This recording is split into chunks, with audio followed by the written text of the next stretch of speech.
नमस्कार।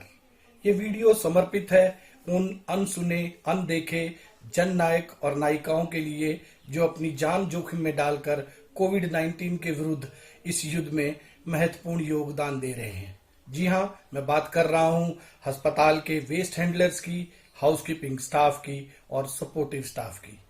इस वीडियो में दिए गए निर्देशों का पालन करते हुए यह स्टाफ अपने आप को और अपने मरीजों को कोविड-19 से सुरक्षित रख सकता है। धन्यवाद। इस वीडियो के माध्यम से हम आपको कुछ महत्वपूर्ण जानकारी देंगे जिससे कि आप अपने आप को सुरक्षित रख सकते हैं, अपने मरीजों को सुरक्षित रख सकते हैं और इन्फेक्शन से बच सकते हैं। इसमें सबसे महत्वपूर्ण है हाथ की सफाई।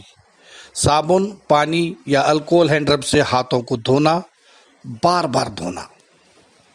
हाथों की सफाई के लिए सबसे बेहतर है हाथों को साबुन और पानी से धोना, हाथों को बार बार धोना। जब भी आपको अपने हाथों पर गंदगी दिखाई दे तो साबुन और पानी से हाथों को धोएं। यदि साबुन और पानी की सुविधा उपलब्ध ना हो तो आप अल्कोहल हैंड रब या हैंड सैनिटाइजर का भी इस्तेमाल कर सकते हैं। याद रहे, हाथ धोना है, बार बार धोना है और सही तरीके से धोना है। आइए जानते हैं हाथों को कब कब धोना है।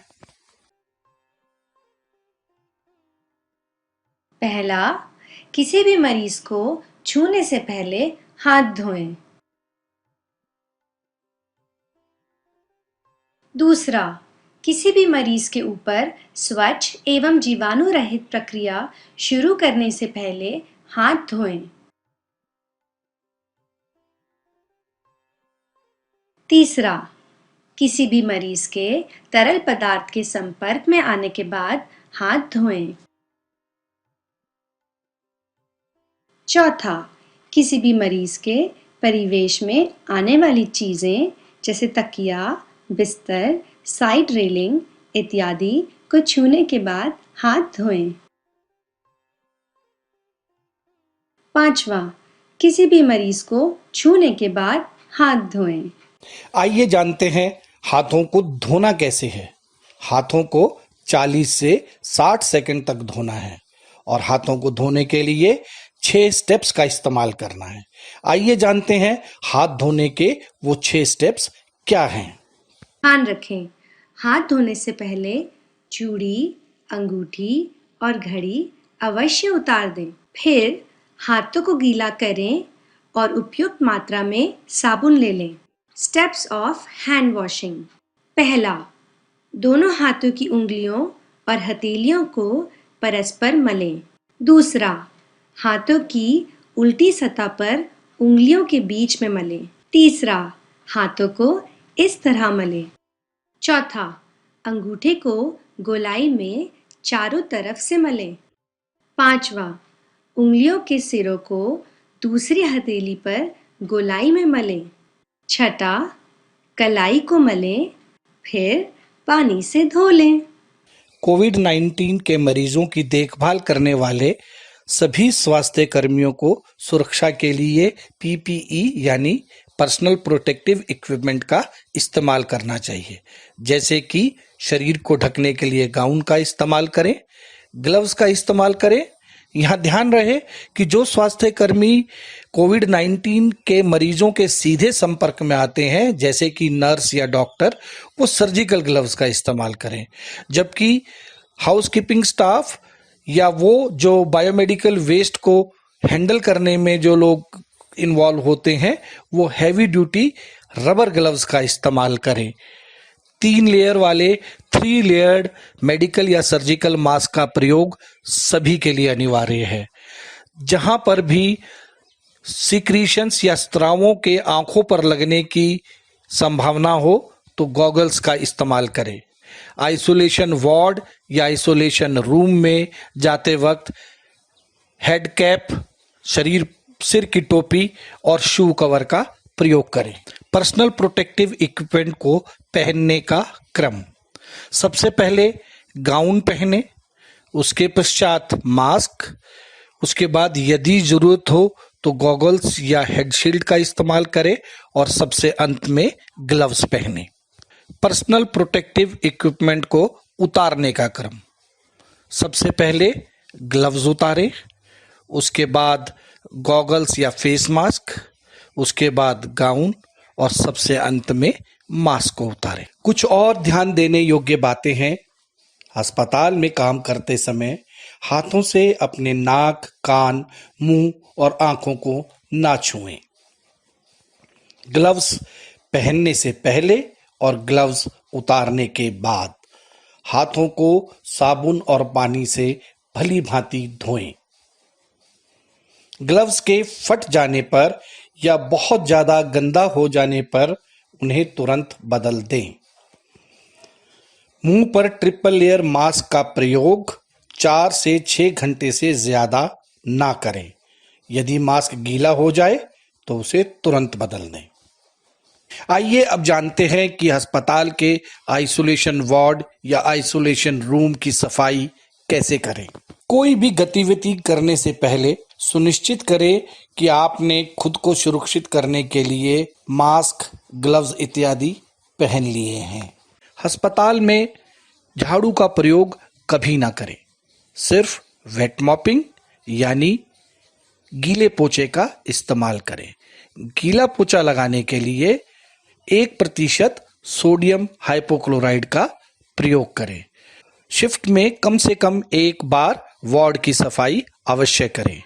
इसके अतिरिक्त जब भी गंदगी हो या आवश्यकता महसूस हो तो वार्ड की सफाई करें। पोछा लगाने के बाद पहले पोछे को 1% सोडियम हाइपोक्लोराइड सॉल्यूशन में डुबोकर डिसइंफेक्ट करें। उसके बाद साबुन और पानी से धो दें। पोछे को धोने के बाद उल्टा कर सूखने के लिए रख दें। प्रयास करें कि शिफ्ट में कम से कम एक बार कुर्सी, मेज, अलमारी, आईवी स्टैंड और अन्य उपकरणों को 1% सोडियम हाइपोक्लोराइड के घोल से साफ किया गया है। 70% आइसोप्रोपाइल अल्कोहल या जिसे हम स्पिरिट स्वाब कहते हैं उससे एक्सरे व्यू बॉक्स, मॉनिटर जैसे उपकरणों को साफ किया जा सकता है। आइए जानते हैं कि अस्पताल में इस्तेमाल होने वाले लिनन यानी कि चादर, तकिए के कवर, ड्रॉ शीट इत्यादि को धोना कैसे है। जहां तक हो सके लिनन को 60 से 90 डिग्री टेम्परेचर वाले पानी में वॉशिंग मशीन में धोया जाए। यदि वॉशिंग मशीन उपलब्ध नहीं है तो एक ड्रम में साबुन और गर्म पानी डालें और उसमें लिनन को डुबो के रख दें। उसके बाद एक लकड़ी से उनको हिलाएं। याद रहे कोई भी छींटा आपके शरीर पर ना पड़े। उसके बाद ड्रम को खाली कर दें और उसमें 0.5% क्लोरीन सॉल्यूशन में 30 मिनट तक लिनन को डुबो कर रखें और अंततः कपड़ों को साफ पानी में खंगालकर धूप में सूखने के लिए रख दें। याद रहे हर प्रक्रिया के बाद हाथ धोना बहुत जरूरी है। आइए अब बात करते हैं बायोमेडिकल वेस्ट के प्रबंधन की यानी बायोमेडिकल वेस्ट मैनेजमेंट। सबसे पहले आइसोलेशन वार्ड या आइसोलेशन रूम में हमें बायोमेडिकल वेस्ट मैनेजमेंट रूल्स के अनुसार कलर कोडेड बिन्स यानी भिन्न भिन्न रंगों के डब्बों को रखना है। इन डब्बों में हम सिंगल की जगह डबल यानी कि दोहरे पॉलीथीन बैग का इस्तेमाल करेंगे जिसे हम डबल लेयर्ड लाइनर्स कहते हैं। बायोमेडिकल बिन्स और लाइनर्स यानी डब्बों और थैलियों पर कोविड-19 का स्टिकर लगाना अनिवार्य है। कोविड-19 टेस्टिंग एवं इलाज के दौरान इकट्ठा हुए बायोमेडिकल वेस्ट का रिकॉर्ड अलग से रखना है। बिन्स, ट्रॉली इत्यादि को 1% हाइपोक्लोराइड से अंदर एवं बाहर से साफ करना है। सुनिश्चित करें कि जनरल वेस्ट और बायोमेडिकल वेस्ट के लिए अलग अलग कर्मचारी नियुक्त किए गए हों। इन बदलावों के अलावा पहले से उपस्थित बायोमेडिकल रूल्स का अनुसरण करें। कोविड-19 टेस्टिंग और इलाज के दौरान इकट्ठे किए गए बायोमेडिकल वेस्ट पर कोविड-19 वेस्ट का स्टिकर लगाना अनिवार्य है। इस कोविड-19 वेस्ट को एक अलग से बनाए हुए सुरक्षित कमरे में रखना है जब तक कि उसे हम common biomedical waste treatment facility को नहीं दे देते। इन सब के अलावा खुद को और अपने परिवार को सुरक्षित रखने के लिए आप सोशल डिस्टेंसिंग बना के रखें, अर्थात 2 व्यक्तियों के बीच में कम से कम 3 फीट या 1 मीटर की दूरी रखें और अस्पताल से आने के बाद अपने कपड़ों को ब्लीचिंग पाउडर से डिसइंफेक्ट करें धोने से पहले। हमें विश्वास है कि कोविड-19 के इस संकटपूर्ण दौर में यह वीडियो आपके लिए और आपके मरीजों के लिए इन्फेक्शन से बचने में मददगार साबित होगा। कोविड-19 के सभी सेनानियों को शत शत नमन।